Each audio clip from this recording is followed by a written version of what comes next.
didn't put this up there. Okay. Hi, everybody. How y'all doing today? Welcome back to the Sister Sanctuary. This is the Quantum Feather podcast, and we jump on here every now and then just to talk with everybody and see how everybody's doing. Today, we'll actually have a guest, and we'll wait for him to show up. But in the meantime, let's talk about what's happening. So, I've been listening to a lot of people, and things in the world are starting to get a little stranger. We see what's happening in our political arena right now, and I feel like people are coming together, but also taking sides at the same time. But a lot of people who do podcasts are saying that time feels like it's speeding up. That it seems like we're in January and Trump came in as our president, and now we're almost in June. So we're flying through the year, and also like strange things happening. People are reporting that they're walking through a mall and they might see the same person 4 or 5 times, and they're seeing themselves sometimes when they're in different places from a past experience that they had, and it's just strange. Kind of like deja vu moments. Mm-hmm. She said she was there. She was videotaping it, and there was another couple wearing the same outfit she had, looked just like her and him. And the outfit was extremely unique. It was a laced pantsuit. Mm-hmm. Like, how many people have a laced pantsuit? Right. She goes, "That's me. Like, what's going on with what's going on in the world?" So a lot of different strange things have been happening. Energy changing, seeing beyond the veil. Yeah. I think that happens at certain times, especially when the energy speeds up. You can almost see past that veil or to a different timeline.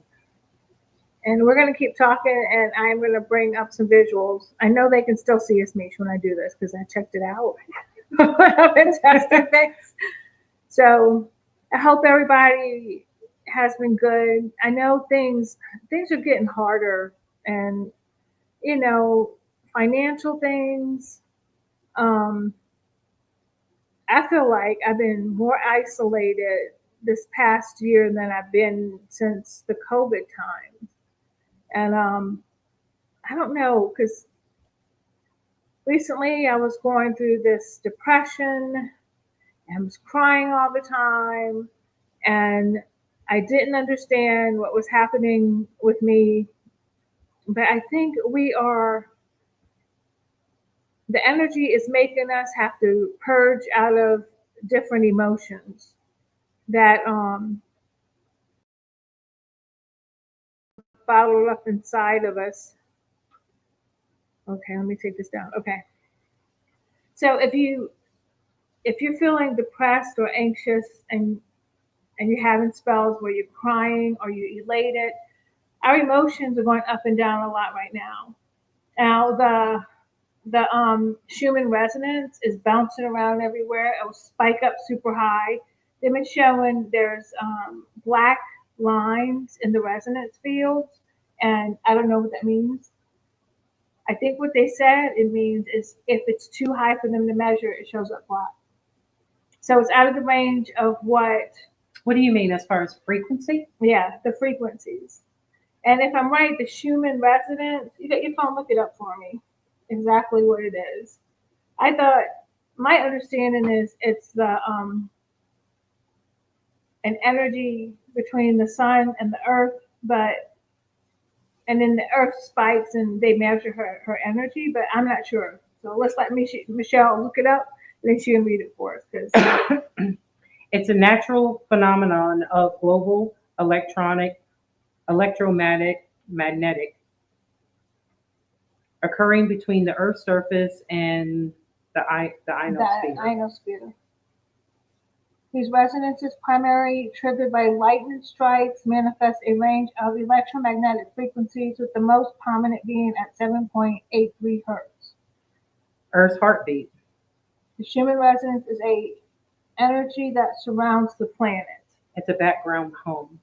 So the energy and frequency of the planet, we're supposed to be in that same frequency. So if she's at 7.3 hertz? Yep. If she's at that 7.83 hertz. 83 hertz, 7.83 hertz, then we resonate at the hertz. But since she's spiking, that energy is going up so high, so is our energy. So some of the other symptoms I'm having is I get tired, I have to sleep a lot, and then some days I'll have a lot of energy and can't sleep. And, a lot of people, I know you can blame it on diet and all that other stuff, but it's been worse than I've ever felt it. And then sometimes I feel like there's a frequency running through the body. Now, that can be a lot of things. It can be the Schumann resonance, or it can be 5G stuff they've been They putting said in. it's a potential connection between brain waves. Like it syncs our brain waves to Right. her frequency. Right. And so when we start syncing at a higher frequency, then we can do different things. So spiritually, the spiritual awakening I've been talking about, it'll allow us to start seeing and beyond the veil, which we can see right now, because our energy will be at a higher light spectrum, because the light spectrum has frequency too. So we'll be able to see through a larger light spectrum, and that's how we can pick up dimensional other things on things in other dimensions that we normally couldn't see. So I hope I'm saying this right. But I just wanted to let people know that if you're going through these things, I'm gonna tell you a few other symptoms too. If you're going through these things, don't feel like you're crazy. This is normal. This is what's happening. We're going through a reset. That reset is energetic. It's also physical. We just have to stay positive and keep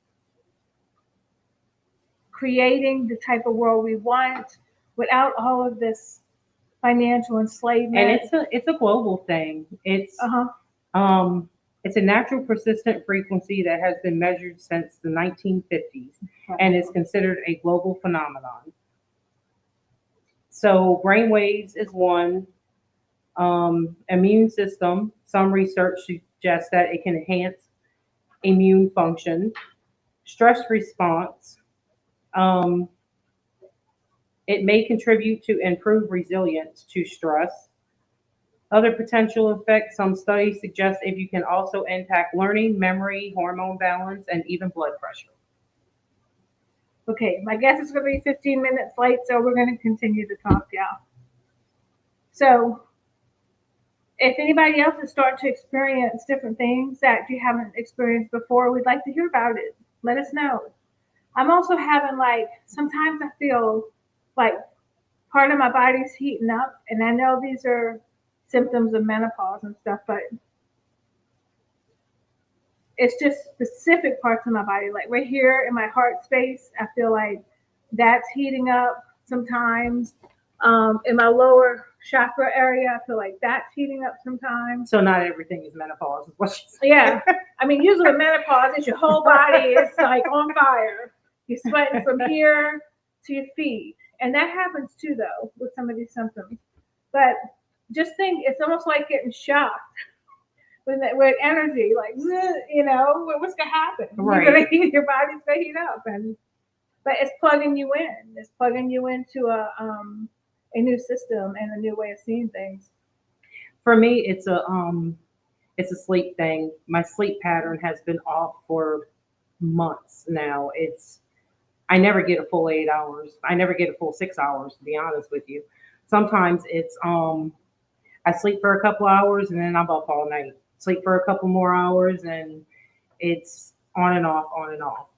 Um, I guess the difference is sometimes a lot of times when I wake up, I'm usually first thing I usually do is look at the clock to see the time, and it's usually on angel numbers that I wake up. You know what I On mean? a frequency number. Yeah. Numbers all have frequencies, so we're connecting with that as well. I heard somebody explain the time speeding up like this. Like we've been in such a low vibrational state, like we're supposed to be in balance, like yin and yang. But we've been in this low dimensional state that now that we're moving back into a higher frequency based off of what's going on with Earth and what's going on with people, that it's causing that to slip back like a seesaw. So the time is running faster. That's kind of how they explained it. And eventually, when that energy levels off back to balance, then we'll be moving back into, our regular time. But time in itself is a whole other podcast about how that was created and the dimension we live in based off of our other families who live in different galaxies. If you never watched my podcast, yes, I believe in star seeds. I believe there are beings from other solar systems, from other universes, other galaxies, and time is different everywhere. So our time it's so different here that it can act almost like a prison, keeping us locked into a system of a wheel. So, like in Hindu religion, they talk about that wheel of reincarnation, and now a lot of people are talking about that wheel as being put in by the dark to keep us having to come back over and over without giving us the option to. But then some people say no, Earth was set up as a school, and that's what we do. We keep coming back until we graduate. But in the meantime, you're jumping timelines Mm-hmm. too. For those who believe in timelines. I know a lot of people are saying right now that they're seeing other timelines, like the lady at the mall incident. Mm-hmm. It's another timeline that you're seeing. It might be a past timeline, it might be a future timeline, or you know what I mean. But the timelines are, as that cycle goes round, you're going into different timelines. And we talked about the Earth splitting, and some people say no, that's not happening, and I say everything happens the way it happens on the higher levels and lower levels. So when a brand new cell is being born, it divides off of an old cell. And I think that's exactly what's happening. A new cell is being born, which is going to be Earth. It's going to be the same copy as that old cell. And then that old cell is going to stay behind. And the new cell is going to go in a higher frequency because it's new and clean and working right and not so bogged down with all of this stuff that's been going on. That makes sense, though. Mm-hmm. That's why that theory is the one that I kind of believe in. People's like the Earth's not going to split, and that we're really not physical. We create these bodies off of sound frequency, Off of energy. Off of energy. We're energy. It's just the reason we can create the bodies we're in is because we're creating at a dense energy. We're in a very dense energy right now. So we were talking about the beings earlier, about the beings in the higher dimension, that their bodies aren't even fully physical. Remember? So there's a lot of UFO videos out there right now. Yeah. You know what I mean? So you almost want to take that and think to yourself, they have to lower their frequency to come to Earth. Mm-hmm. Do you see what I'm saying? They would almost have to lower their frequency to ours for them to be seen. Does that make sense? Yeah. So when they go back, their frequency goes back up, correct? Yeah. So when they come here, their frequency goes down. That's why I think they do abductions. They do abductions through beings that are part robotic, like are made to, like androids. You know what I'm saying? Because an android can come into the frequency, but they use organic material to make these beings. So that's why they send them in. A lot of the abductions, they talk about these small, short little beings coming in their robes and then taking them through walls. Well, they can dissolve energy and pass your body through energy as well. Maybe they're just taking you on an astral level, but a lot of people come back with different types of markings on their bodies and implants some of them have inside of their bodies. So I think they do this because it's easier to do that than to lower their frequency or change their frequency to come into our density. So the different timelines would have different frequencies? Yeah.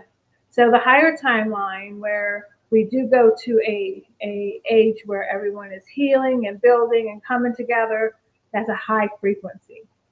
The lower frequency is going to be that old earth, the old cell that stays behind, that doesn't function properly anymore because a lot of the parts of it are broken or damaged. Right. So that's why the frequency of that stays low. So people will stay in the frequency where they are. Now, our frequency doesn't stay the same frequency all the time. That's the beauty about being human. So if you put everything together, if our frequency is raising, do you think that's why we're seeing more and more of what has not been here Yes. before? I mean, Yeah. A lot of people are talking about it. that's why I brought up the question, Yeah. because like the pyramids, some pyramids are being spotted now that we've never seen before. And They say towns are showing up that were Exactly. never there before. exactly. So once again, if you go back to the old, what was the crew that came up missing? They said they walked through a portal because they couldn't find their graves or anything. Was it the Aztecs? I don't think it was. Oh, the Mayans. The Mayans. Yeah. It was like they just deserted their whole Civilization. and they couldn't find them. None of them died off. None of them went to another country or what have you. That's what they try to say. They just disappeared. Yeah. You know what I mean? Which the whole culture disappeared. If you think about it, if you look it up, a lot of people believe they just walked through a portal into another time is what happened. Yeah. So But I think it was a dimension. But it's stuff like that that we're finding right now, the lost cities and stuff like that. Do you see what I'm saying? Yeah. So our frequency, as far as frequency wise, our energy must be going up. Yeah. So when it comes back down, is usually that's when your body is responding to when it comes back to the frequency that we're on now. Well, I think the draining of your energy. And yeah. Stuff like that. And I think eventually we'll be able to keep it up once we move all the way into that frequency and we set our bodies with the Earth's resonance. That she will be able to sync with us, we'll sync with her, and we'll be able to stay at that level. Right. So this is where my guest gets here. We're going to be talking about dragons. And this is what I think happened to dinosaurs, dragons, different civilizations that were here. The frequency changed so quick. When the frequency dropped, these beings of higher vibration could not be in that lower vibration, and I think it turned them to stone. I think it pushed them past the veil where we can see through once we were in this lower dimension. So we talk about we're going to start seeing things because our frequency is changing. Well, yeah, because now, like I said, we can see at the higher spectrum. If y'all experiencing any type of thing like that, we would love to know. The thing that will keep you from experiencing changes that's going on in your environment is doing the same thing every day over and over. When you get in a routine, like say I used to drive to work 5 days a week, same time every day, 12 hours on the road, well, working on the road, that same routine keeps your mind in a loop. Right. So it's hard to see outside of that. Loop. Yeah. But once you start changing up your routine, say instead of getting up and having coffee, you might go outside for a little while and sit outside. When you start changing up the way you do things, then you're breaking free of that loop and you're able to see beyond what you can normally see. It's another way that we have been hypnotized to, a lot of people like structure, they like routine, it gives them comfort. But I think we were made to depend on that kind of structure to relieve anxiety, to keep us in the lower chakras too. So we're not able to use our energy at higher levels in our body. So try to change it up sometime. And because Gaia was never made to be on this frequency that we're on right now. Mm-hmm. She was made to be on a higher frequency. So she's going back. When we talk about seeing all this stuff that we haven't been seeing over the years, and it's just that's what makes you wonder that are we ascending to a higher frequency?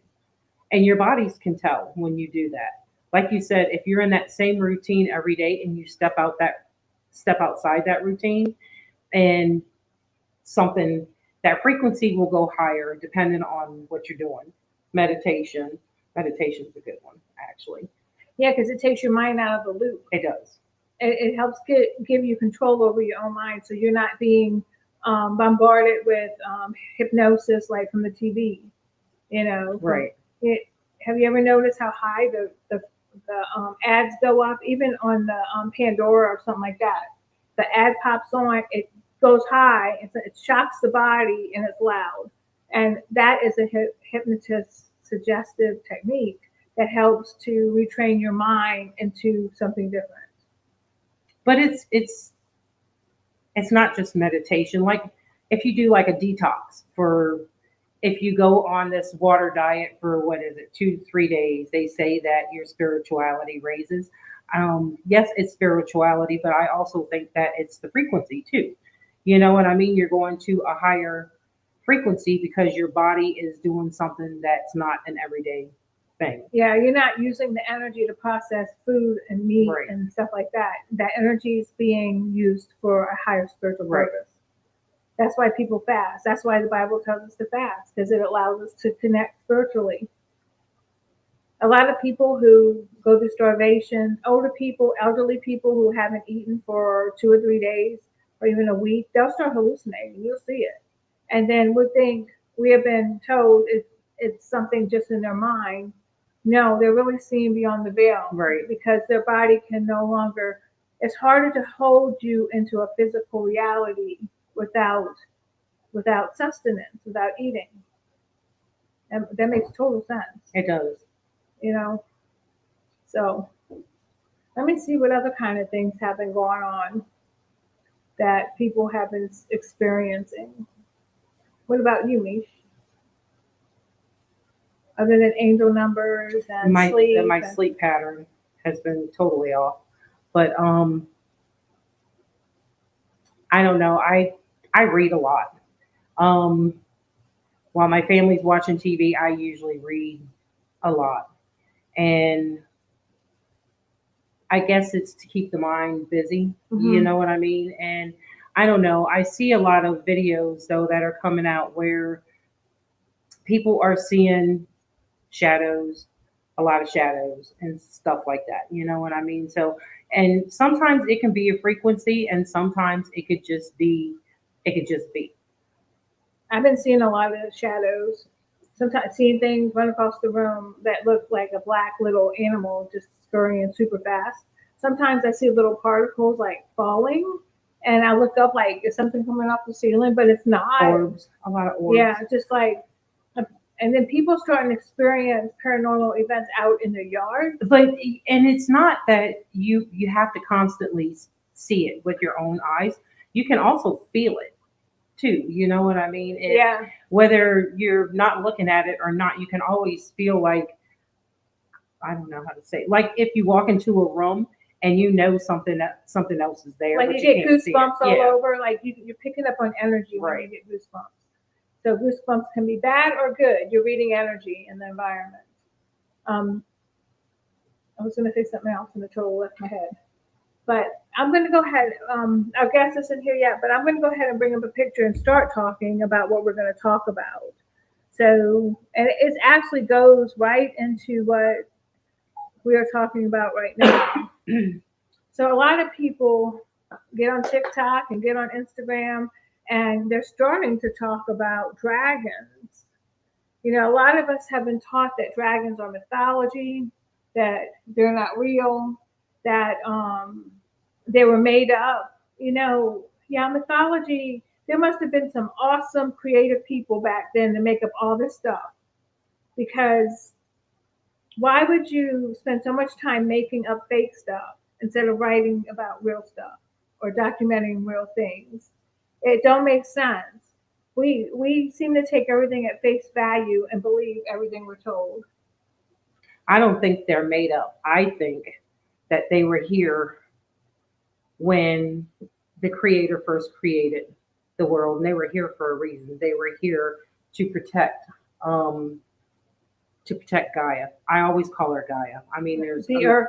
a million names for her, but Yeah, Gaia. I think they were here to protect that what was here. Does that make sense? Yeah, You they know, were guardians. I do believe there's a sky dragon, an earth dragon, and dragons are of, they say, ancient myth. I don't think it's, well, I guess it is ancient myth if you believe in mythology. You know what I mean? It, a lot of people believe that of Zeus and Hades and Poseidon and all of them. So why wouldn't you believe in this? Do you see what I'm saying? And why do certain cultures still, Still have statues. They have statues and books and and paintings. I don't want to say pray to them, but they still idolize them Yeah, a lot of in people. this day and age that we're living in. So I think dragons go further back than that, just as guardians. I think when the universe was being created, there was this great dragon energy. I don't think they had physical bodies like we're seeing now. I Right. think the energy was shaped like a dragon energy. And that energy was powerful and strong, and um, that energy can travel anywhere it wanted because it didn't have physical things keeping it from, Right. going where it wanted. So the guest who I'm waiting to join us, if he jumps on, um, he has experiences in past lives of being a dragon, and I really wanted him to talk about it. And I'm sorry if he's not going to be able to pop on here. He told me to give him 15 minutes, and we're at the 19-minute mark. So I don't know, but it was something with work that came up. So I'm going to go do some of the pictures that I have already placed up here, and we'll keep talking about it. And if he joins us, then, then he joins us. So in the beginning, it's far back as you can go. Think about when dragons were first talked about. So we talked about mythology, but another thing I don't think people understand is that dragon lore is everywhere. So if you look at the flags and the crests of royal families and stuff, they always have dragons on there. And then they say, oh, they represent, strong energy and things like, yeah, they represent energy, but it's a real thing. Where did that legend come from? Yes. You know what I mean? It came from a legend. So, and Let me see. which must have been true at once upon a time. So, Oh, there's Ocean. Hey, hold on, Ocean. I'm adding you. Can you hear me? Yes, I can. Can you hear me? Yeah. Hold on. Let me pull this picture off, and then we can. I have the. Can you see this dragon picture? Yes, I've been watching for a few minutes now. It's quite awesome. Oh, I didn't know. God, Okay, Joe. I know. I didn't even see you on there. Hold on. I'm gonna pull this off. had man sitting backstage for nothing. How are you? I'm doing pleasant. You're working all day? I, I'm a little too good at what I do, so I end up with most afternoons pretty free. But yes, today was a work day for me. Yeah. Well, they usually like to. If you're too good at your job, they like to get to you after you're done with it too. So. But I want you to meet. This is my sister Michelle. How you doing? Hi, nice to meet you. Ocean, how do you say your last name? Aoriuk. How you have it on your social media? Pronounce it for me. Oh, Aoriuk. How are you? Or are you Aoriuk. Aoriuk? And Mm-hmm. explain that to us. So Aoriuk is the draconic species in which I found myself very in tune to and then took a hold of. Okay. All right. So I'm gonna start with the questions. You ready? I'm here. All right. So introduce yourself to us and tell everybody a little bit about you. Okay, my name is Oceanix Aoriuk. I have been astounded, fascinated, and intrigued with all things history and mythology and the questions that come about between the spiritual world, dragons, and the unnatural. So how old Uh, were you when you first started? I was very drawn to dragons since I was a very young age. I'll say as young as 4 years old. I turned 30 in a few weeks as of today.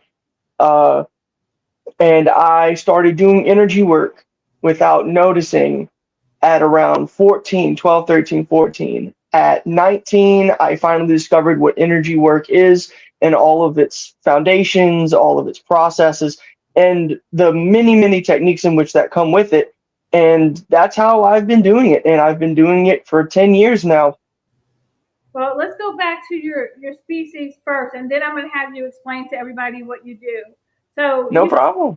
the Draco, Dracon, how you say, For very simple explanation purposes, I say draconics, okay, as in dragon.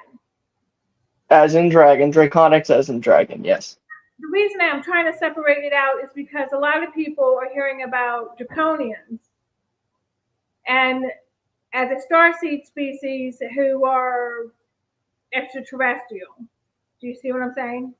I understand. Okay. So, in your knowledge, when do you think the dragons came here? When? Making sure I understand the question. Uh, they they don't perceive time Mhm. like we've managed to understand it. So they've been here the entire time in what I've understood and haven't been here at all. They've been here forever and before time, during and after, and some are as new as the next second. Time is very fluid, very open for something with that kind of ability. And we can learn from the stories we have, like we have in China, Japan. We have parts of Asia, we have parts of Europe, we have parts of Western culture that have dragons showing up in different time periods and frames. And then we find all these really peculiar similarities, but they're supposedly all different dragons. And we can go into various elements, varium quantum mechanics, and all types of complex things and simple. So, you're saying the dragons have always been here and they're continually being born even as now? Yeah, Okay, I'm going to show you. I'm absolutely. going to show you a picture and tell me what you think about this picture, okay? Hmm. Do you know this place? I'm unfamiliar with it. I'm pretty sure this place is in Japan. And let me see if I can get, I thought I had a picture of the face. Hang on with me. Of course, I'm never organized. Hmm. This, I'm going to pull up one more. There it is. Can you see it? Yes, I do. This is a temple in Japan, and only women are in this temple. They used to have a priest in there, and the priest got caught molesting women. So he got kicked out. So now only females are in this temple. But it's of a dragon and it's wrapped around this whole building right here. Hmm. So I just wanted to show, like, in cultural importance, the dragon. See, there's Buddha over here next to it. This Hmm. might be somewhere in, um, like India. I thought it was Japan. I'm sorry, I'm not organized, but my whole point about this is that even now in other cultures, just like you said, there are they would still worship and consider dragons sacred. You know, it's not just like a made up something that was made up for, that people just think is a fairy tale. You know, why would you build temples with dragons if it was just a made up fairy tale? And But I think his time perspective is right on point because uh-huh. I believe what he does that they weren't just here when the earth was. I think they were before the earth was created. like Do you see what I'm saying? like we were talking about, there were an energetic form of Yeah, them that was way more powerful yeah. than even the physical form that So and they eventually came here to earth is what you see in all the symbols now in your dragon statue and our flags. Do you see what I'm saying? And Yeah. everything. Yeah. So I believe these things are waking up. I think that some of them fell into a sleep because of the dimensional change. We were talking about the energy changing, the frequencies. Mm-hmm. I believe that when the frequency got so dense, a lot of them couldn't maintain their bodies there because they were such a higher frequency being that they chose to go into sleep. I'd understand that one. You don't? I do. I actually very much understand that one. And then some of them decided to come into physical bodies and separate themselves off and have experiences as humans. But do you believe that in your lineage, species, whatever you want to call it, I'm sure there was one that was overall, the one that they first started with. So over time, I don't know how to You explain mean it. like there was one main dragon? Well, they branched from somewhere. Do you see what I'm saying? So when their people came to Earth, is there a split in like the main? Do you get what I'm saying? I don't know. Is there a split? No, no, no. I was waiting for you to finish what you were saying. Is like there's a split. Kind of like did they split off from their main source of who they were? What I'm trying to say is, was the lineage broke down over time? Okay, so like if there was like a family tree. Yeah, yeah. There you go. No, no, it's great. It's great. It's wonderful. It's not out of the question to think that that's the case in some particular line and knowledge and race and abilities. Uh, if you're going to ask specifically about mine, that's a different explanation. So Tell us about yours. okay, so the Aoriuk were a ethereal existing kind of species, and to what I understand, that we were all individual. We were kind of in our lump sum group of ability in which we feed off of other ethereal energy or high frequency and low frequency. We weren't picky. So in our vast space that is the ether or the astral or space or abyss, it doesn't matter because as creatures without form, we were this close to each other, or then we were this far apart from one another. So as far as a family tree for our youth, I'd have to say that there wasn't really a family tree for my race and species, but we all had a similarity. We were all unique in one kind of thing. Like elemental Gotcha. kind of thing. Yes, some of us were actually very good at specific elements versus others. And what is your element? Uh, I learned that I didn't have one. I wasn't specified with anything. So looking into elemental affinity between zodiac charts and star constellations and just experimenting with crystals and all types of other lore, mythos, and trying to get an understanding of it all, I found myself kind of in a limbo in which I didn't really belong anywhere. And it posed a lot of good questions for me. So what did you find out?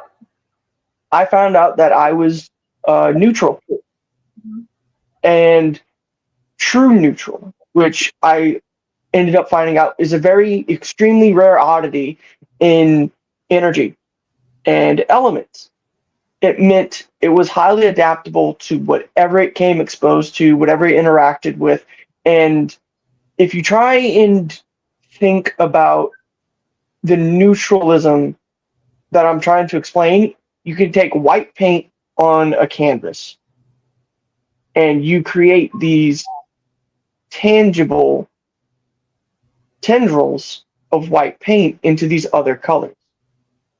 And now you have a wheel, a massive color wheel of various shades and hues and something completely different from the original. But all of these tendrils will lead back to a solid white center in which you started from. Do you think you sit at a point and that's in balance all the time? So from being in balance, you can create from that. While being in balance, yes. Mhm. So that's basically what everybody's trying to get to in their own spiritual work, like finding that place to create from by being in that place of balance. You know. hmm And depending on a person's obstacles, it's either going to be very easy or it's going to pose a little more effort or strength, which is why I've seen other practitioners take years to achieve some kind of inner peace or balance or some kind of stillness in mind, body, and soul. Where, unlike myself, I've seen others go for a couple of months and get some kind of beautiful revelation and growth in their spiritual practice, and they will reach something similar to true neutrality or true kind of peace. And it really it really is amazing to see just the vastness of difficulty between people. And that was one of the questions I was going to ask, like, what kind of spiritual growth do you see happening now, and how the dragon energy is involved in that? Now, so right now, I see a change in energy in which old primal forces are becoming awakened again. Yeah. And because of the way history tells us, or the way that we learn through history, unfortunately, it was mass controlled with Christianity or Judaism or or Hebrewism, whatever have you, between everything that we now have as major religions. And what no one likes to talk about in history is almost every form of religious history that was majorly practiced up until like the last decade or so was oppressed or oppressive to other pagan practices. Hmm. And now that we have unlimited range to media, to information, we can now do the research ourselves. Other people are favoring these old world or old school powers and tributes and morals, and it doesn't stop there.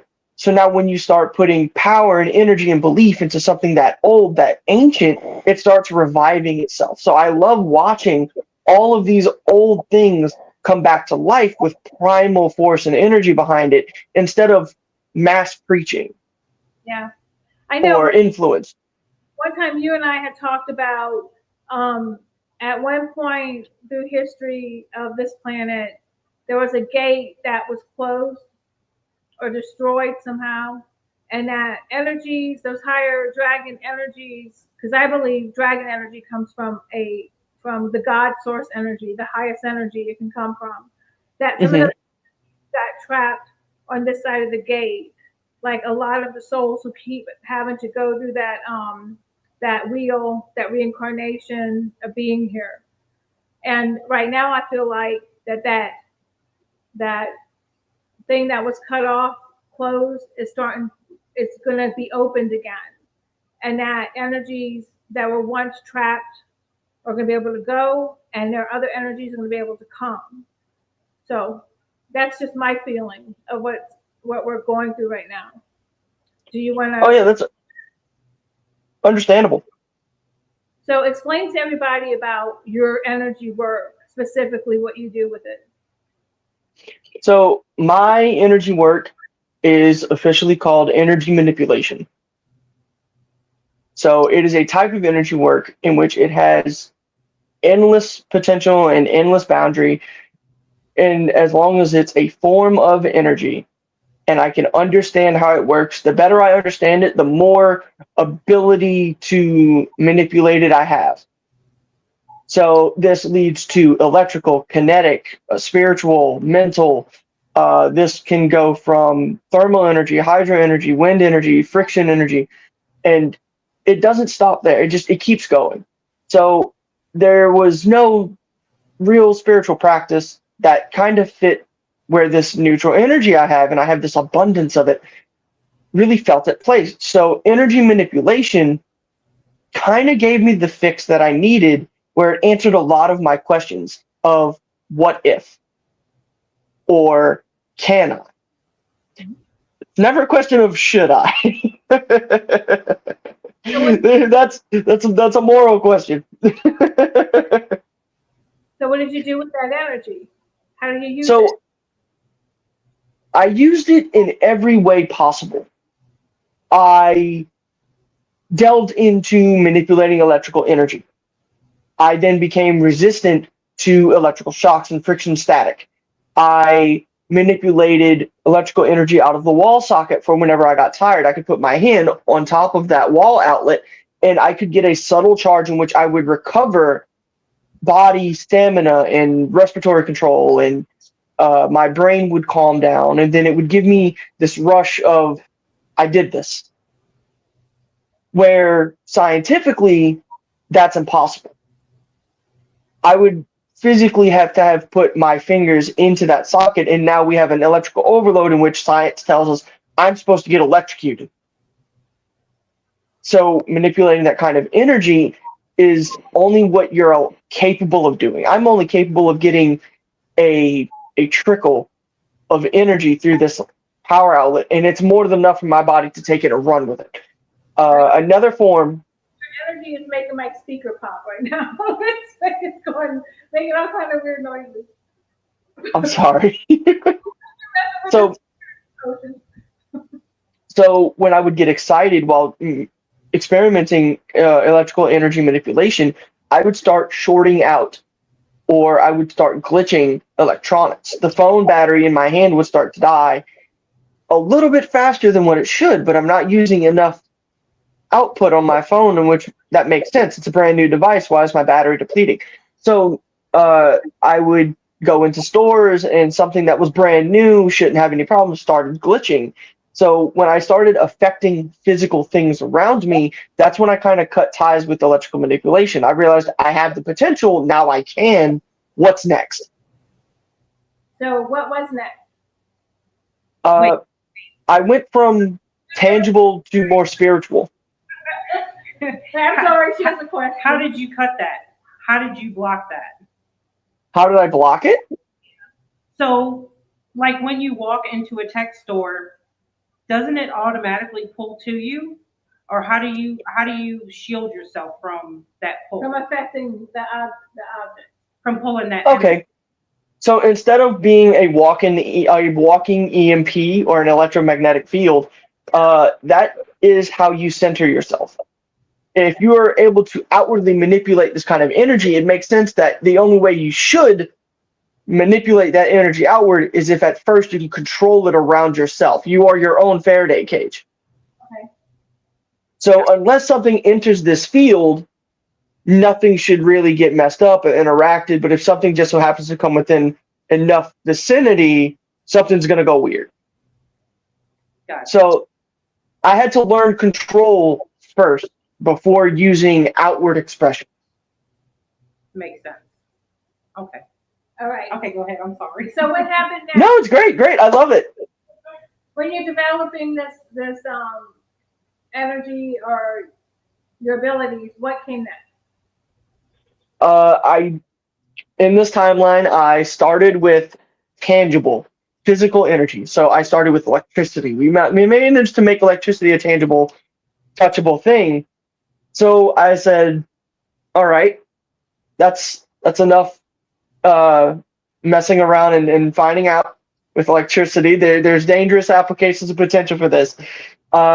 What's something that is abundantly available no matter where I was, that I didn't have to sit down and meditate for hours on end to try and get to something more complex? Okay, kinetic. Kinetic energy was my next step forward. To manipulate kinetic energy was interesting. As anyone can tell you, martial arts is a beautiful way of learning how general kinetic transfer is used between pressure points, brute force, and it escapes me every time. Pressure points, brute force, and the general flow of how energy is supposed to move while in combat. Martial arts was a very beautiful introduction to this. So how I started was, of course, I would go into martial arts classes and I would purposely take hits. And the only way I knew how to understand kinetic energy was kinetic was friction. It had to be contact. So while taking these very obvious impacts and getting scolded by my teachers, I would find a way to take that forcibly put in kinetic energy and I would use it to circulate through the rest of me because I am my own field. Everything within me is now under my control. That's how it starts. So when I was finally told that if I didn't start uh, taking this a little more seriously, that I would start getting less time in practices and whatnot. So I said, okay. I took those hits, channeled that kinetic energy, and would send it immediately backwards. So now I got a basic understanding of how kinetic energy moves. So now the advanced step in kinetic energy is using your own kinetic force. You can learn a lot from fiction books, fiction novel, fiction story, and superhero comics are a great, great reference to understanding some of what is supposed to work and what is supposed to not. Mhm. Look, you had something you wanted to say? I think they tell us the truth about all these things in comics and movies and music, and like a lot of truths have been told to us as being made up, or you know, like we talked about the myths earlier. So comics is one of the first things I started reading when I was younger, and that's what opened my mind up to like all these different kind of things. But now, Mm-hmm. screen movies, the Marvel movies are one of the largest, box office money feeding systems that they have. But I think people are so drawn to these things because they know they have a truth about them, Yes. and we're all trying to understand it. Have you seen that movie? And not the movie, the series, The Dragon Reborn by Robert Jordan. Well, he wrote a set of books, and on Prime they made a series out of the books. And we were talking about that earlier, and it talks about dragon energy and things like that. So, and we feel like a lot of things in the storyline is true about our history. So, but back Mm-hmm. to your kinetic energy. So you're learning how to use the kinetic energy, and what happened then?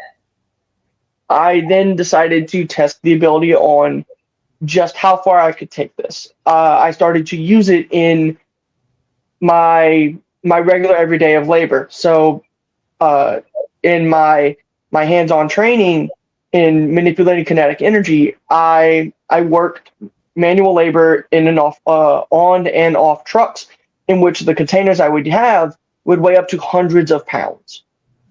Now, it sounds like something after a long day, you should be tired, everything in your bones ache, your muscles should be exhausted. So, what I'm using is the manipulation of that force between moving those containers and then the weight that now falls onto me as I move these things, it starts to kind of bounce back. I'm now manipulating the kinetic force of these containers, these bins in full motion, in which now everything is now effortless. And I'm watching people who trained to be in strongman competitions walk next to me and they can't do half the things that I'm doing. So I'm like, okay, this is the standard. They're by all intents and purposes muscularly designed to deal with weight and endurance and stamina, and here I am making it look like a cakewalk by manipulating that kinetic motion. And I kept this up for a couple of years. And I currently still have zero health problems due to it. I have no declining health issues. And my body built itself a unique kind of density to deal with increasing forces of kinetic energy. So this is the same I think this was an ability you had in your other body, don't you think? I would love to believe this was one of them. Uh, like I can see how that would be something. And you know what? I think a lot of people, I think that's one of those things that we've forgotten how to do. But mostly the dragon lineages, I think they were the ones, especially you mentioned martial arts, all that comes from the dragon lineages, that secret knowledge about those things. And I think that that's just a lost art that unless someone like you goes in and has a connection and wants to learn it and then and uses it and stuff like that, I think it's something maybe that we can bring back, you know? Hmm. So The the last thing I'd like to touch on with kinetic energy is something I still do today. And I don't know if it's good for the vehicle in which I use it in.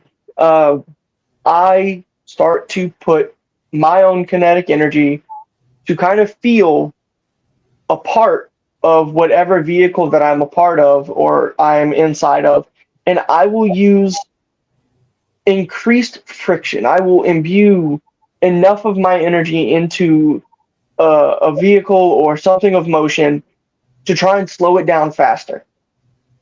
And in most cases, I succeed. I succeed very well. And with my current mode of transportation, day in and day out with my regular job, I drive a uh, a box truck that weighs about 17,000 pounds on its own.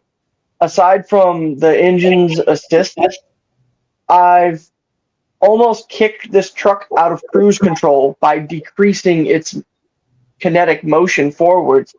And that was when I realized that I reached a very unique point in that effort.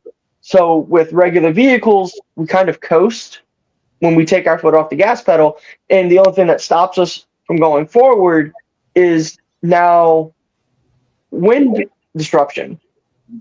I'm getting into a little bit of physics here. So now that we have wind disturbance in which the car has all this friction and force, opposing force, that car is only going to slow down so much. In times I have not done anything, I've charted, watched the speedometer slowly tick with regular wind interference, and I make sure my weather is exactly the same every time I try it. I make sure there's no high winds. I make sure there's no other people that could affect this, so there's no one else in the vehicle. And then I've done it with others in the vehicle as well, just to make sure I have an accurate basis.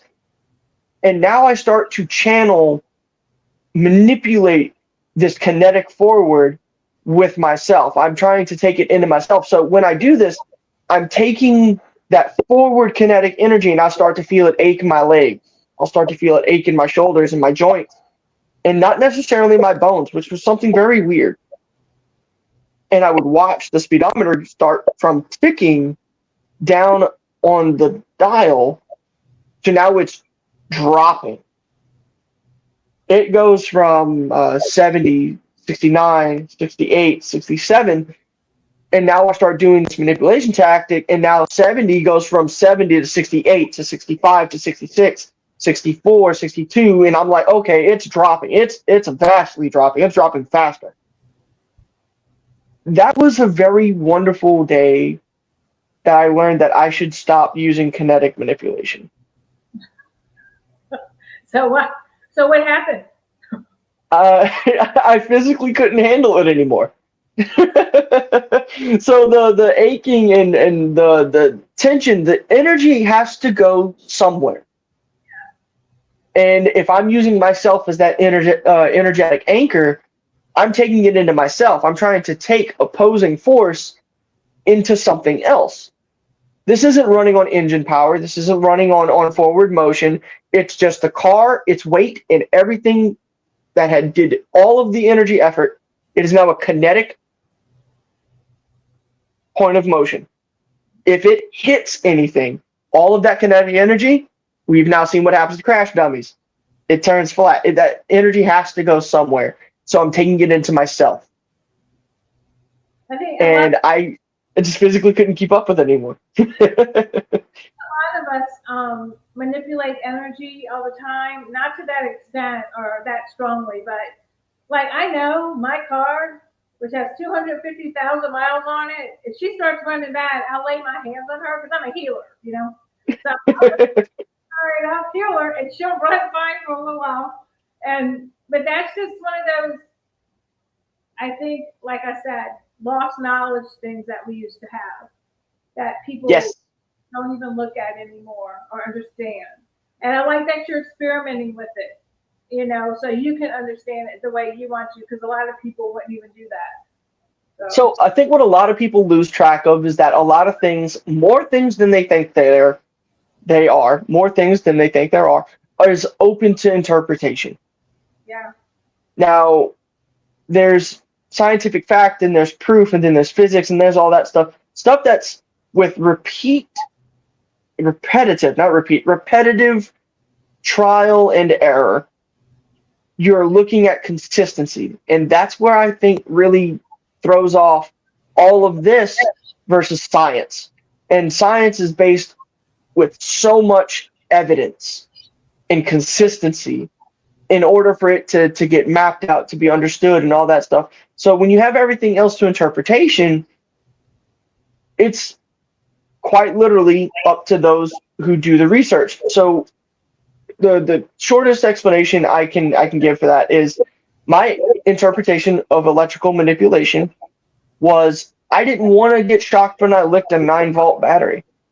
I didn't want to get static when I got in and out of my car seat. That's realistically simple. But to someone else's interpretation to energy, electrical manipulation, they're going to grab a power line and they're going to think that they can take a bite out of it and then nothing's going to happen to them. So there's two types of interpretation. There's actually manipulating electrical energy, and then there's just being crazy. So, are you doing any type of healing work with the energy right now? I was going to ask them that if you try to use the energy for anything else other than what it is. Your own experiment. Yeah. I have. I've tried to use that energy and transmute it in ways to help others or to try and see what outwardly I can affect. And I've seen things which should have had more friction have less. I've seen things that were said to be difficult to move, walked up to it, and I've given it a little energetic push, so to speak, and I've watched someone go up and do exactly what I did.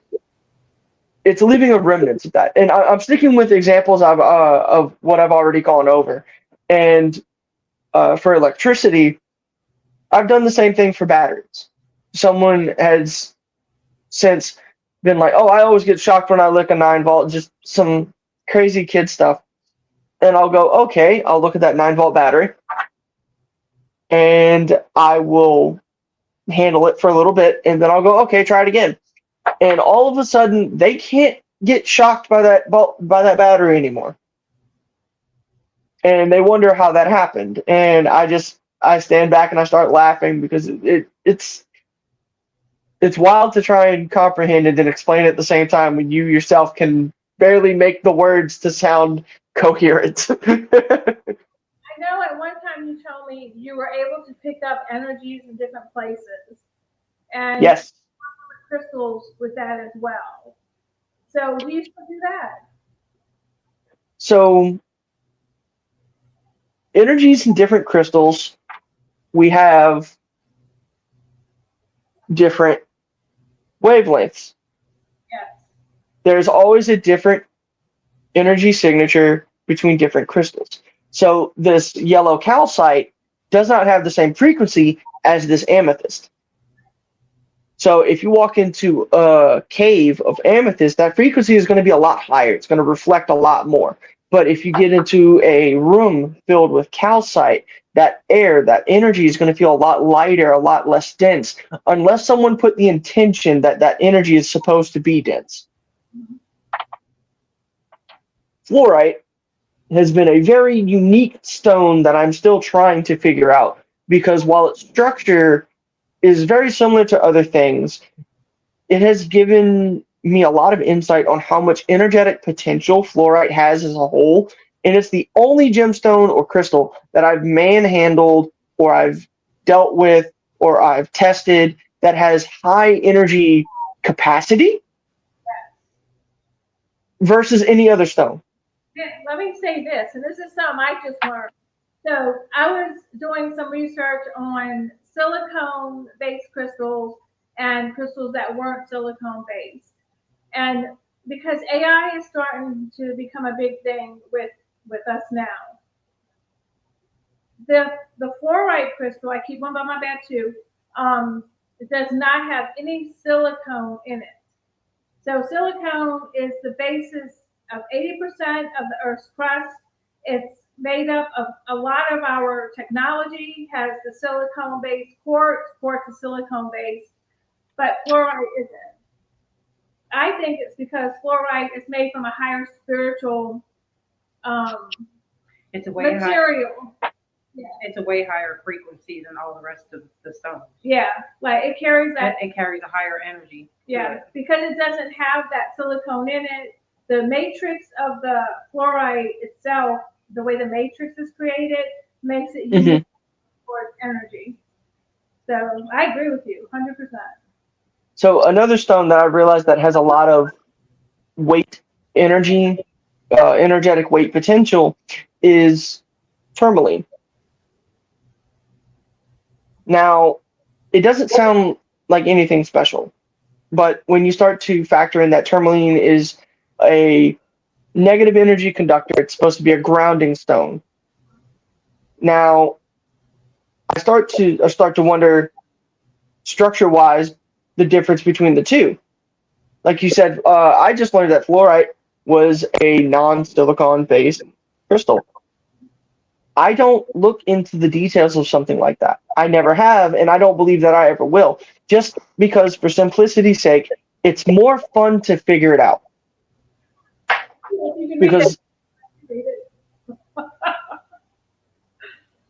it is. It's more fun to figure it out. So while I have orange calcite, it's beautiful. It doesn't give me the same frequency in structure as rough calcite, and this is the same stone. Which one do you think has higher frequency? Yes. Apparently, the purity of a crystal can change its frequency. I agree. So is there anything you want to talk about in this conversation? Because we're going to meet your guide here shortly. Pardon? Is there anything you want to add to the discussion? Because we're going to change the discussion to talking about your guide. Stuff. Oh no, you're fine. Proceed. So tell us. You have my attention. Tell us about Waterstone and who he is. Waterstone is a water affinity, in tune, abyssal dwelling of energy. He is an energetic creature. He's a creature of energy and without form, and he prefers it that way. He has been around for longer than he can tangibly recommend as a time frame, because as I said, time is different for them.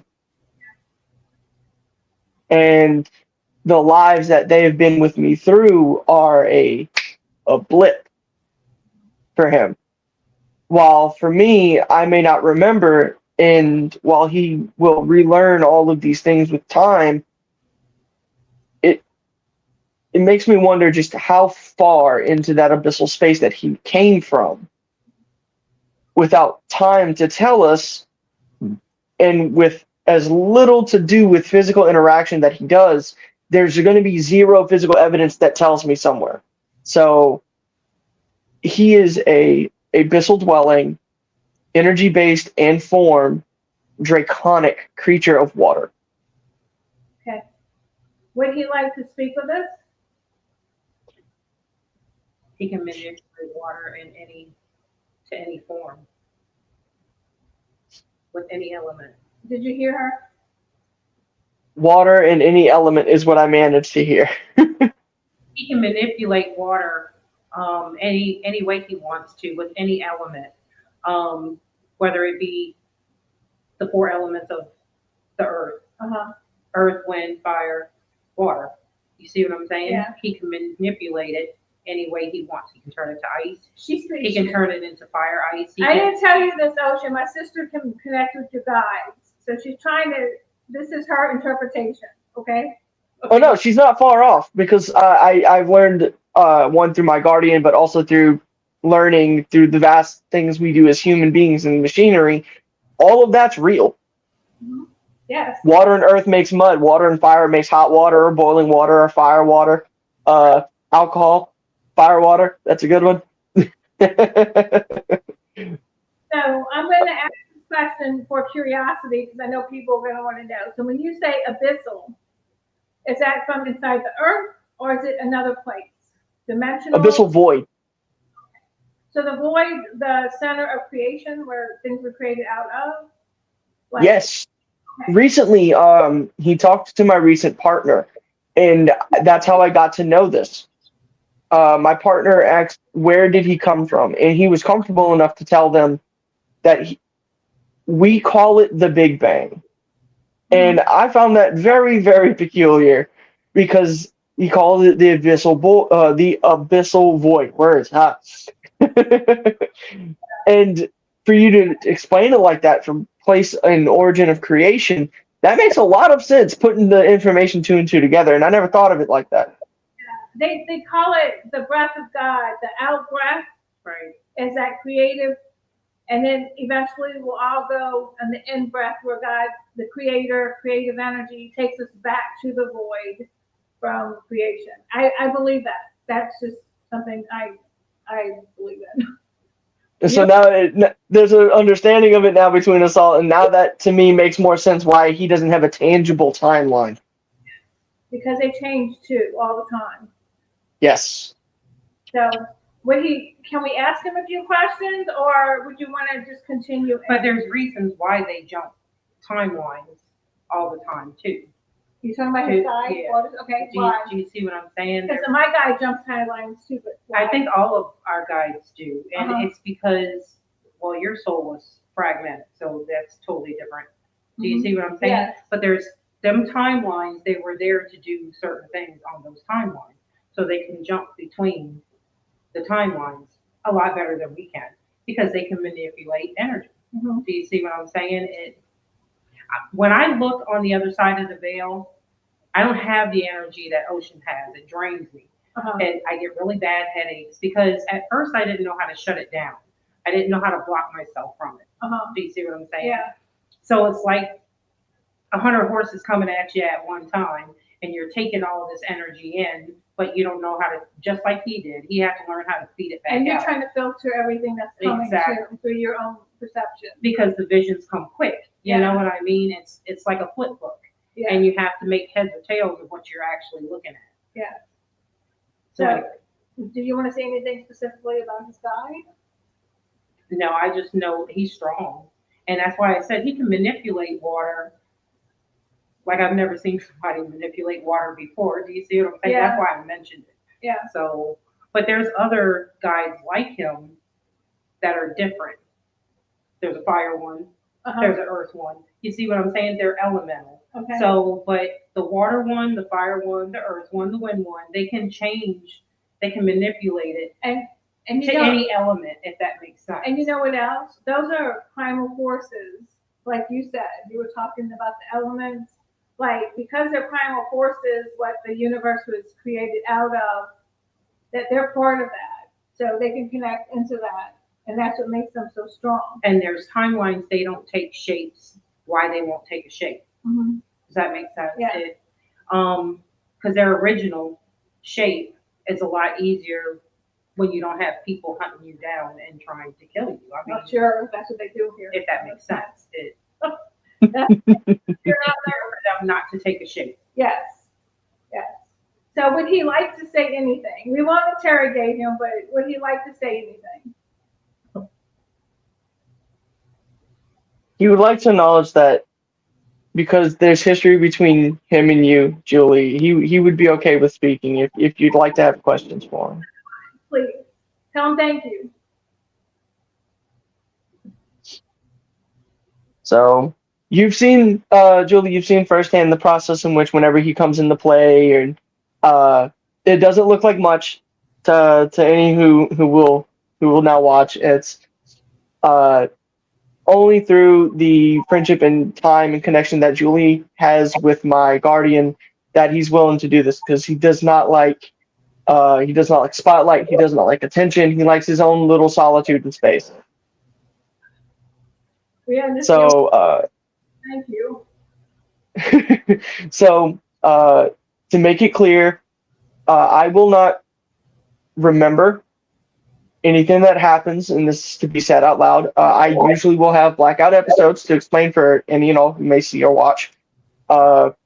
It takes a long time for me to get the information back unless the person who receives the experience gets to tell me what happens. Well, you can watch it back in this video. He doesn't like seers. You don't like seers? He doesn't like, and he likes He I don't likes his know. privacy. He likes it for his privacy. He Okay. does. I I'm going to respect step that. to the side and let Okay. you do what Thank you you. need I respect that. No problem.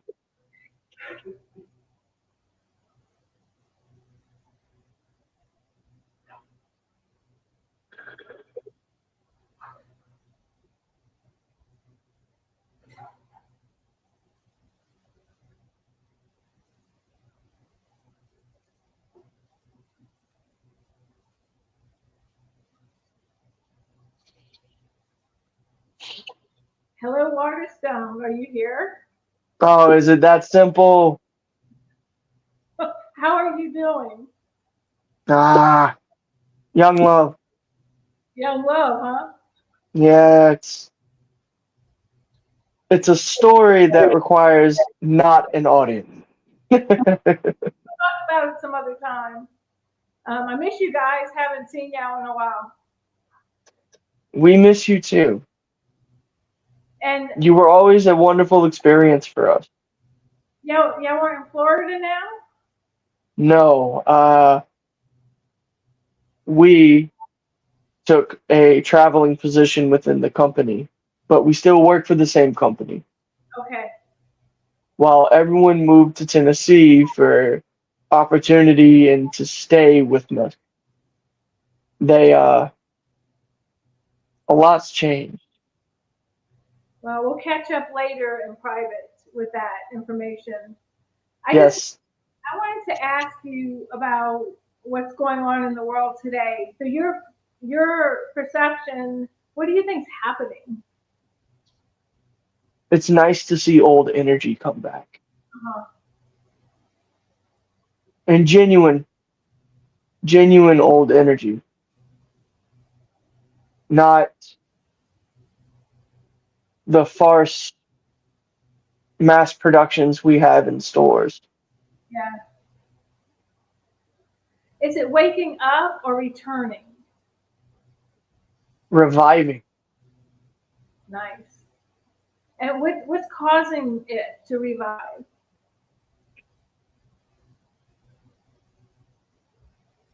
We're seeing one of the biggest growths in human population than we ever have before, despite all the things that we're doing and going around.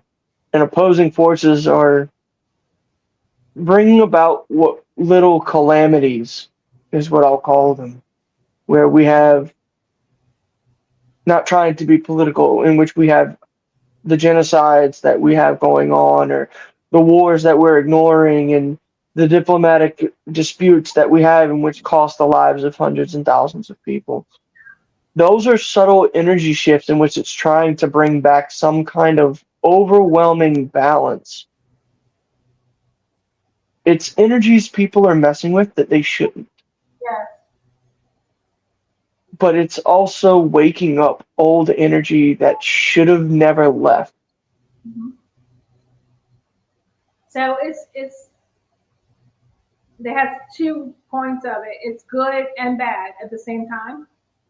Yes, Do you think it'll balance itself out? Is this like a struggle between those two energies right now? there is no struggle between the two energies. It's between what they have to influence. Such as people? People can be one of them. Uh, so on a larger scale, like I can be totally off, but this is what I believe that our planet is actually going through an energy shift right now. You would And, be correct. and I feel like she's shifting into a higher energy. What do you think about that? It's adaptability. If you don't adapt, you don't grow. And if you don't grow, you start to wither away. So she's just growing. Everything has growing pains. Yeah. So the part of her that isn't growing, like, is dying away. Will the frequencies of people be affected by that? And I say this, It leaves room for much more influence than you would expect. okay, is that It's what? not like it's not like someone's gonna walk into a church and suddenly proclaim that this so and such angel told them that this is the message to bring to their pastor and expect to be taken seriously. What will realistically more happen is a community will witness or be the bearer of some sort of small miracle. Something they wouldn't recognize as a miracle at all. The regrowth of an environment that had struggled for so long, or the very opposite, the withering away of something that was once pests. It's something to engage belief and following because not every entity needs a following or belief. They just need a spark of energy in their direction, something to revive them. And now that we have, as we explained earlier, the we have the access to information from all corners of the world. And now with our unique perception, we can fit it to the narratives we want. So do you see artificial intelligence being a good thing or bad thing? Depends on its use and how it is used a lot. Utilized, not utilized. I agree.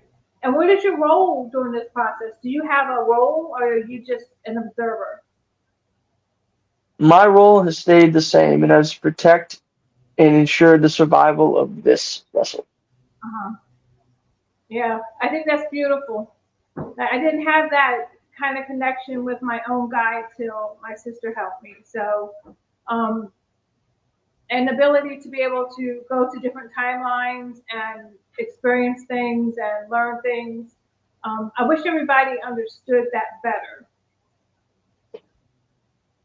I love this phrase because it fits for my narrative. You can lead a horse to water, but you can't make him drink. Yes.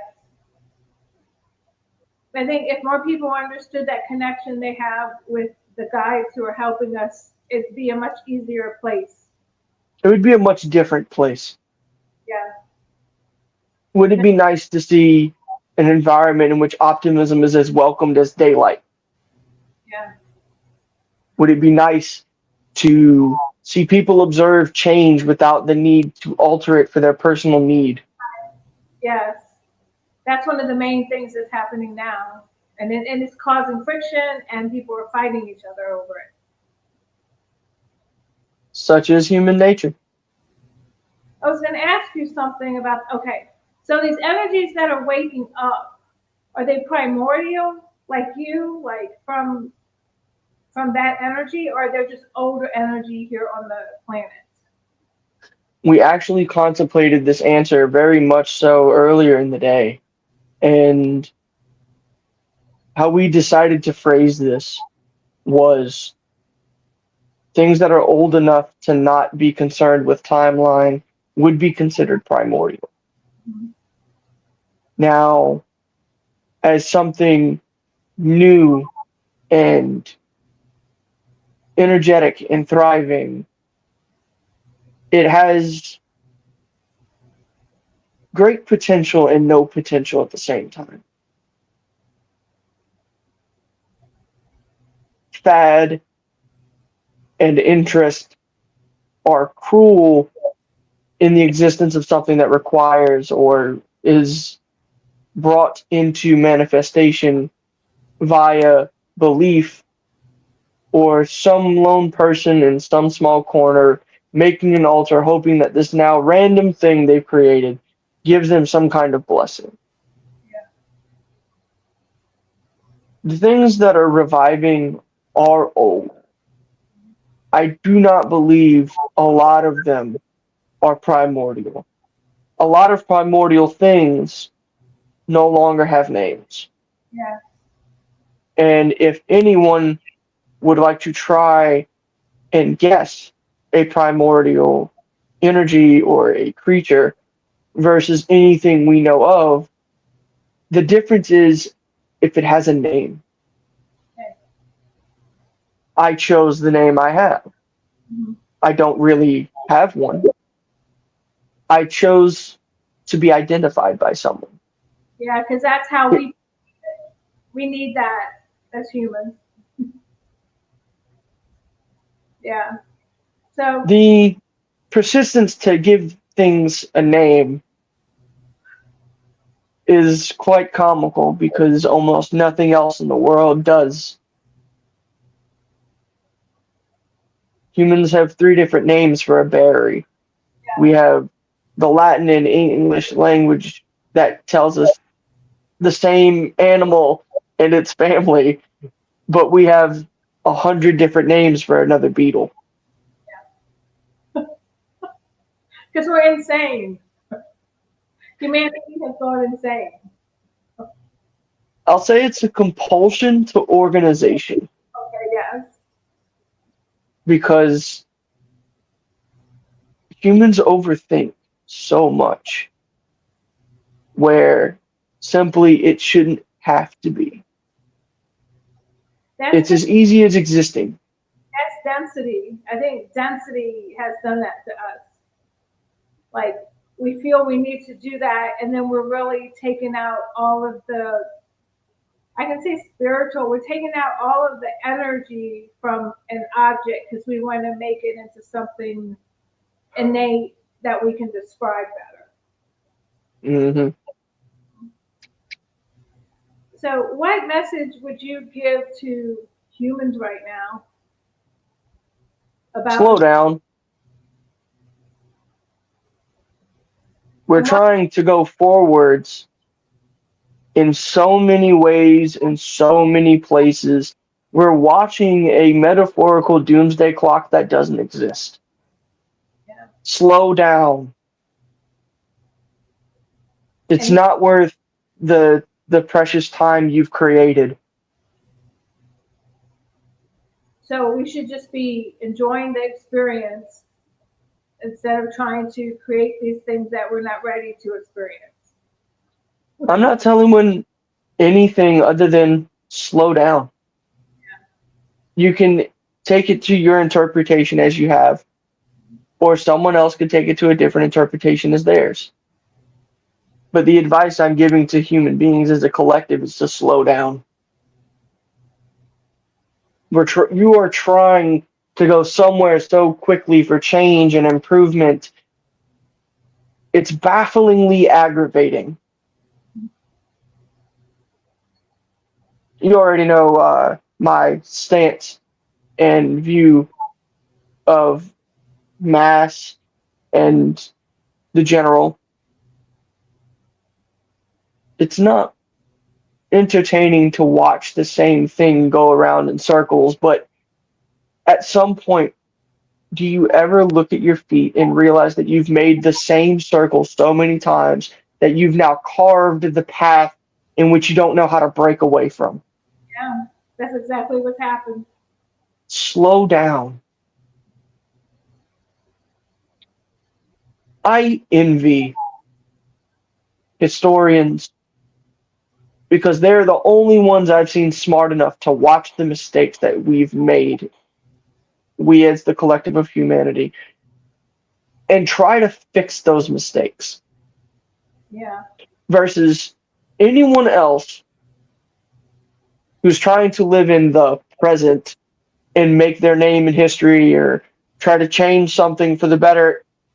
Listen to your historian. Listen to how this timeline is no different than the one that happened 13,000 years ago with some little village and somebody else in a tip hat. Yes. Nothing we do, nothing you do is special nor unique because someone's done it already. What makes it unique is you doing something different than the predecessor. But no one wants to listen to that. Well, do you think what's going on with humanity will end well? Or will we have to start again over?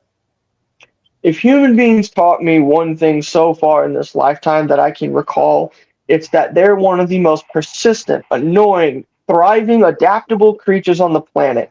And there's almost nothing else around that can get rid of them. Y'all have gone through mass extinctions, mass plagues, mass war, mass massacre. And Mother Nature itself couldn't find a way to get rid of humanity's plague mentality, even if it tried. And believe me, it has. Yeah.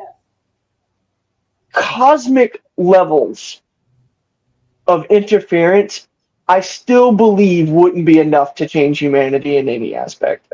Because, again, it's remarkable to see humans adapt and at the same time decimate themselves in the same category. There are living contradictions, for good's sake. I think you would make a good historian.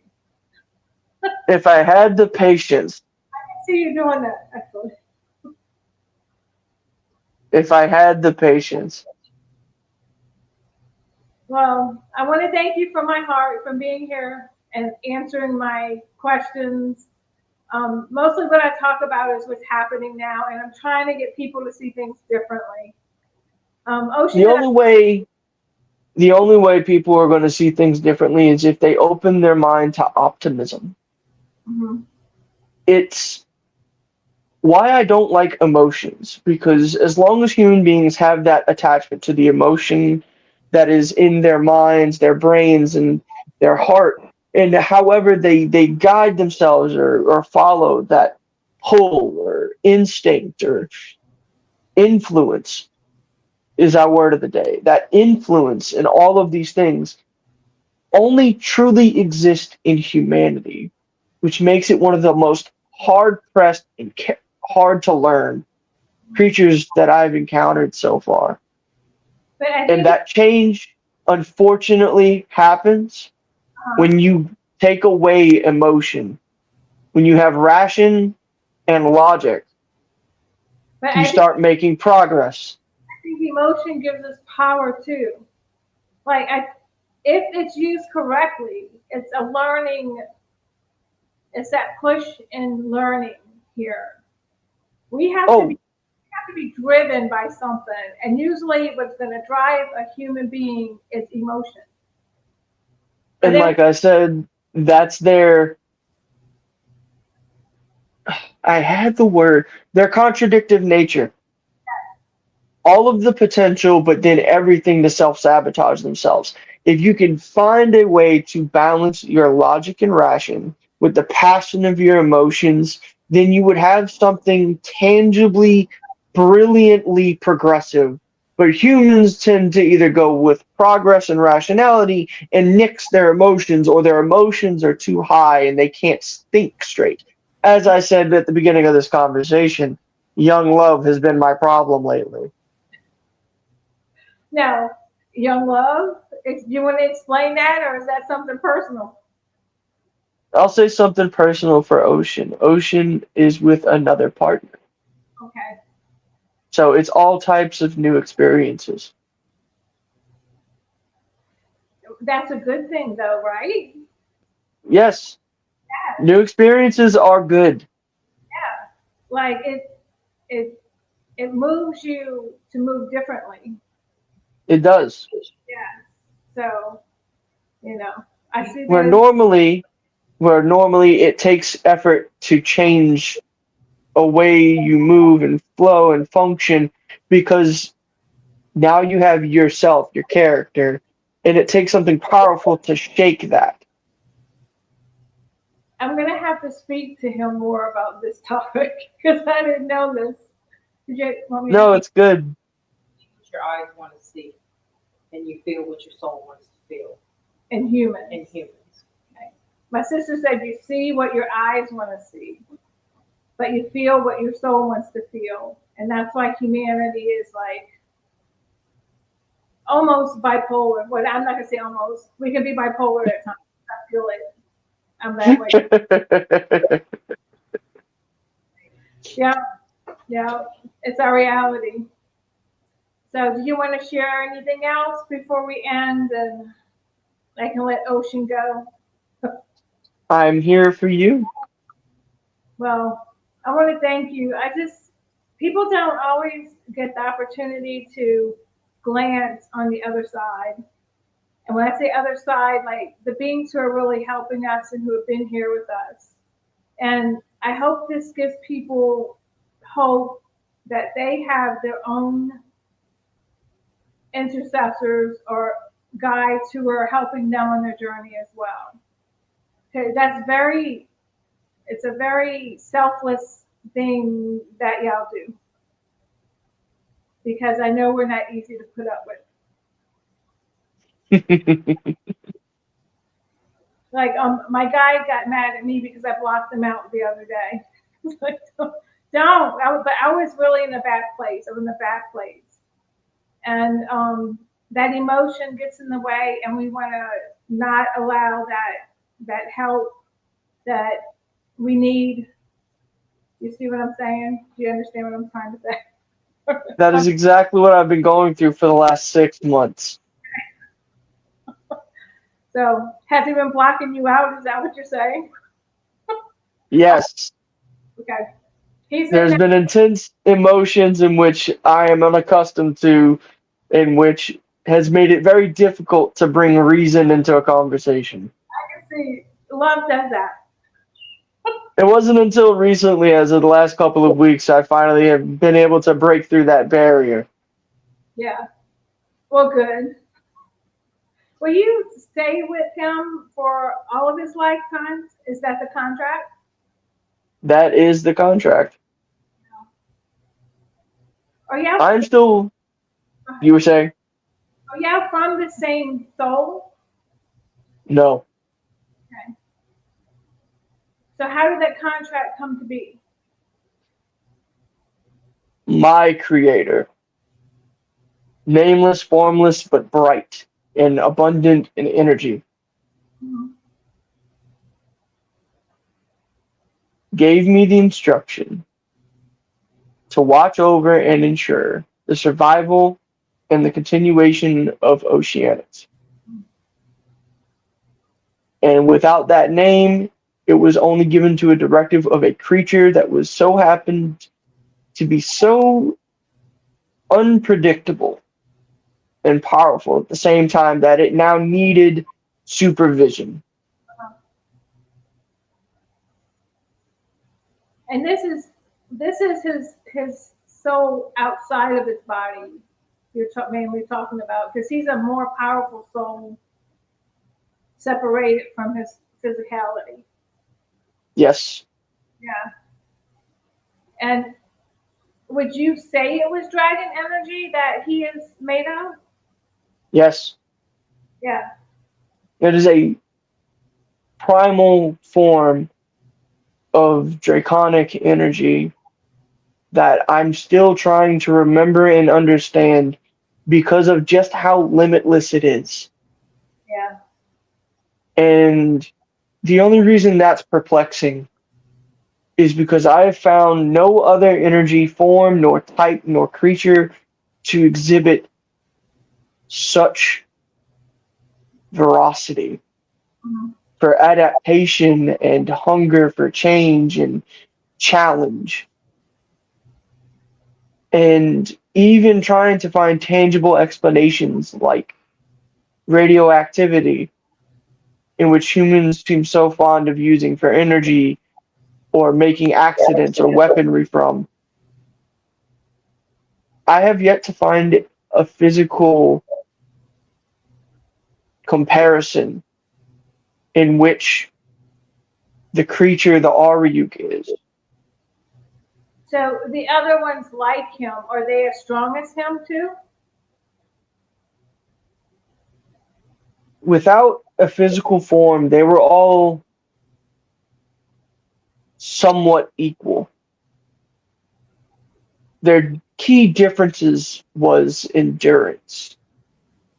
Some would be content with whatever offering or they had managed to scrounge upon as they would drift or sway through dimensions and places and creatures and other spirits.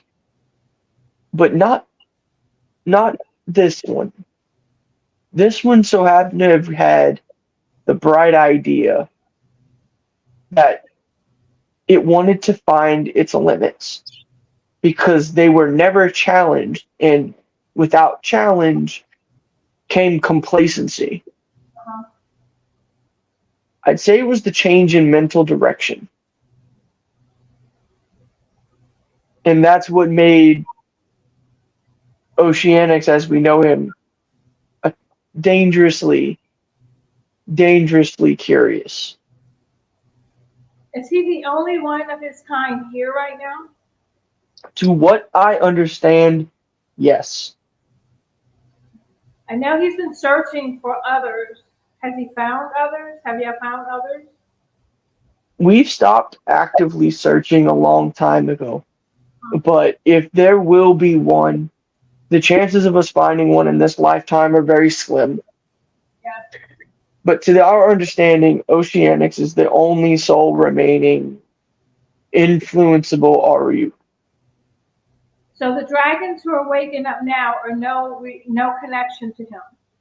None. Okay. And you will not find a connection of neither me to any other. Every dragon is unique in its own aspect. They can think and they can behave on their own, which is why when a guardian of any caliber, of any type, of any element, and of any specification chooses to do an action, they have the ability to choose to begin with. Otherwise, anyone who had set up an altar and had a vague depiction of said creature or spirit or deity would suddenly get their help because they've made the offering and therefore they must be answered. That's not how it all works. Yeah.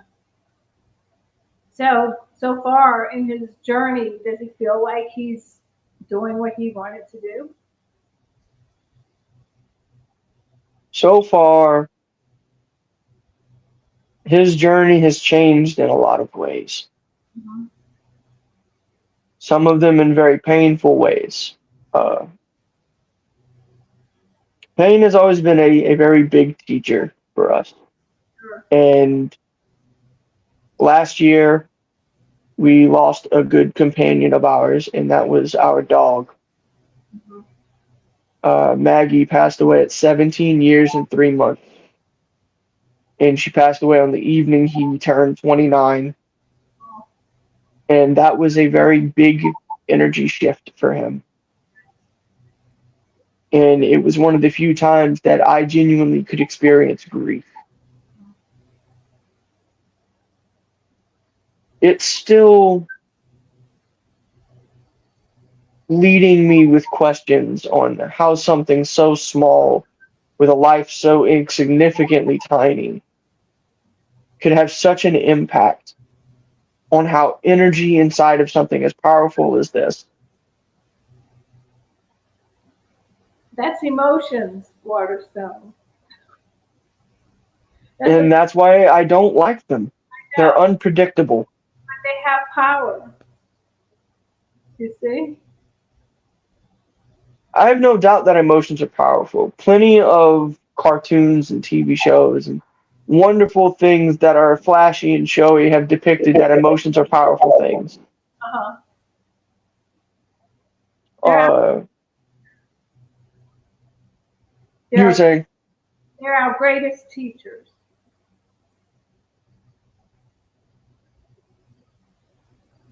Well, they have a lot of finessing to do. That's because you don't like them. They get in the way. Oh yeah, I can see that. Yeah. From your perspective, yes. That is why we were given free will, right? And that's why some would claim other guides don't have true things as free will because they lack emotion or out of touch with emotion. I, as an example, would beg to differ. Yeah. I would like to walk away from this contract, but I am due by duty and diligence to see this through, and I've done so for plenty of lifetimes before. Yes. But I do know if I actually chose to walk away from this, the consequences of an unguided creature of this caliber, I don't know the repercussions, and I would rather choose not to find out. So in your lifespan and the way you see time, does it feel like it's been a long time that you've been with him? No. Mm-hmm. The experiences are vast and long, but not to me. Yeah. If I could get all of that memory back, it would be enough to fill a small library, but unfortunately, things don't work out that way. So say your contract with him is finished. What happens to you? I am free to do whatever I want. Well, freer to do whatever I want. What would you do? I would take a break. That's what I said after I'm done here. I'm going to take a break. A few dozen lifetimes of experiences, having to learn them, remember them, forget them, and do it again. I don't imagine there's not a single thing with a consciousness that would kind of want to break from that for a little while. Me neither. Me neither. So I'm gonna end up contacting Ocean outside of this video, and hopefully we can speak again soon. But I'm Oh, gonna he's got plenty of free time. so I'm gonna go ahead and close for now, and I want to thank you so much for showing up and answering my questions. I always have this stuff going on in my head that I don't understand, and it helps. We're sorry for not getting in touch sooner. So it's okay. We'll see you soon. I know we will.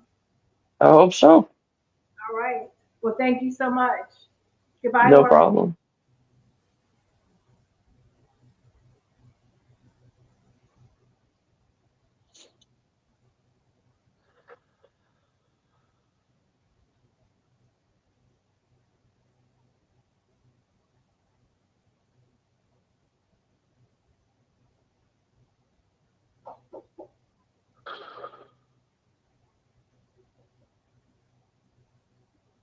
You back? Yeah, it's hot.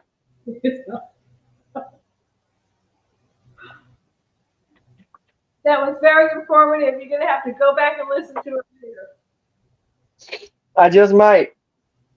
So, what I do want to do, I'm gonna allow you someone to talk. Is there anything you want to share before we finish up? I am currently in the process of learning how to alter frequencies Wow. I started with sound healing. That was my introduction to wanting to figure out if I could now do the change in frequencies. Anything that I could do physically that could start from me, within me, and outside of me. I now wanted to try and mess with a form of energy that required such refinement that it would be exhausting to try. Will it be exhausting for you?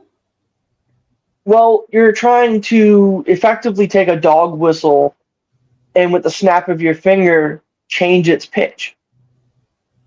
I think anything that has the ability to do that would be exhausting. Yeah. That sounds like an exhausting ordeal to physically change a tune. We're not just walk with me for a second. When I say frequency, I'm talking about actual physical disruption. I'm not just talking about a higher form of self or a a different form in which you can resonate with something. I'm talking about physical change. And a thing that I started with is I started with copper. Okay. I'm learning that copper has a frequency on its own in which it's somehow antimicrobial or it cleans itself.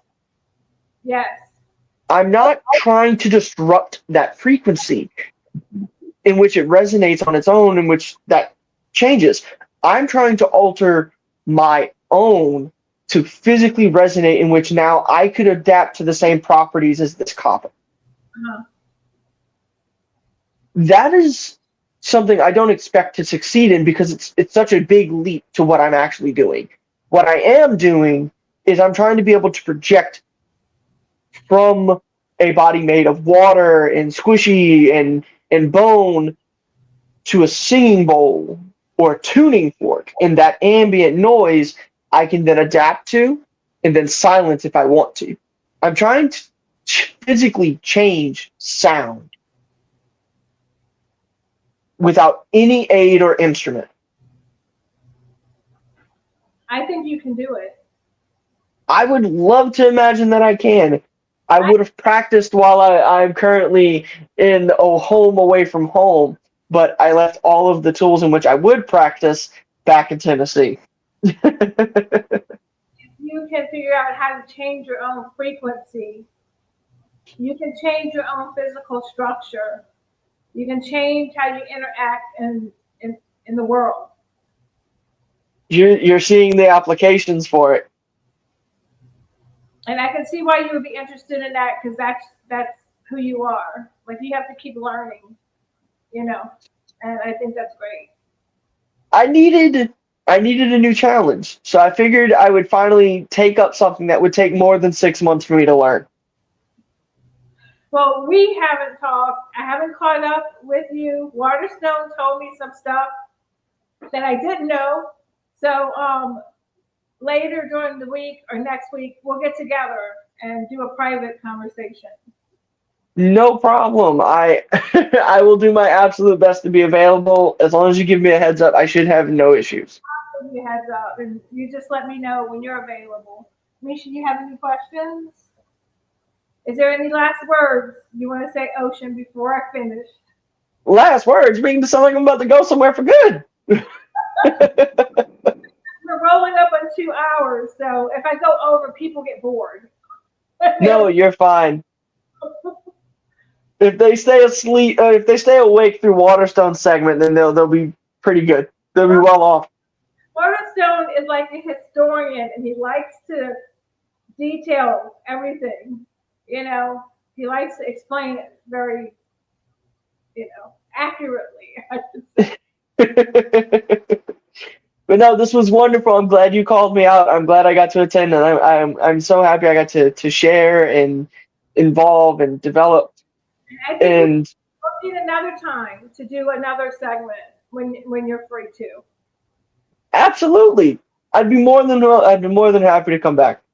All right, Ocean. Well, thank you. I love you. We Nice miss meeting you. Wonderful meeting you. Larry says hello. He's sleeping right now. He works nights, so Tell him I said hello and I missed him. I will. And Is hopefully, he go ahead. is he still big with labradorite? Yes. I finally have my own piece. Oh, you do. He'll be jealous. Let me see it. Oh, it's gorgeous. It's gorgeous. Some friends of mine back in Louisiana went to a shop and said, "You know what? We don't think Ocean has any labradorite." And sure enough, they got me a palm stone. Yeah. Well, it was meant. This is